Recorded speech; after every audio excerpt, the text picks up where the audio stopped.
শিক্ষা সাহিত্য সংস্কৃতির গৌরব ঐতিহ্যে সমৃদ্ধ প্রাণীর জনপদ রসের গুড়ের ফুলের মেলা নকশিকাঁথার যশোর জেলা 1971 সালে যে জেলা সর্বপ্রথম শত্রুমুক্ত হয়েছিল, যে জেলার স্বাধীনতার মধ্য দিয়ে বাংলাদেশের স্বাধীনতার সূর্য উদিত হয়েছিল, সেই জেলা প্রিয় যশোর জেলা জেলা পরিষদ কর্তৃক আয়োজিত আজকের এই 2024-25 অর্থ বছরের যশোর জেলার দরিদ্র বিভাগী শিক্ষার্থীদের মাঝে অনুদানের চেক বিতরণ অনুষ্ঠানে আজকে প্রধান অতিথি হিসেবে আমাদের ভিতরে উপস্থিত আছে।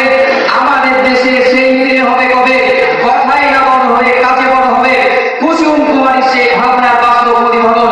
শিক্ষার্থীদের আনন্দ বেদনা মিলন প্রিয় সংগঠক বাংলাদেশের গণপ্রজাতন্ত্রী বাংলাদেশ সরকারের মাননীয় প্রতিমন্ত্রী জননেতা জনাব ইসলাম এমপি যশোর তিন সহ মঞ্চে উপবিষ্ট আরো অন্যান্য অতিথি এবং বিশেষ অতিথি সহ আমার সামনে উপস্থিত রয়েছেন যশোর জেলার প্রত্যন্ত অঞ্চল থেকে আগত এক ঝাঁক মেধাবী শিক্ষার্থী বন্ধুগণ।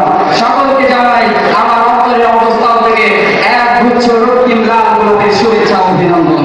প্রিয় বন্ধুগণ, যে হাতে বই সে হাতেই গড়বে আগামীর বাংলাদেশ, যে চোখে স্বপ্ন সে চোখেই ঘুরবে আগামী নতুন আদেশ। প্রিয় উপস্থিতি, শিক্ষা জাতির মেরুদণ্ড, বাংলাদেশের নবনির্বাচিত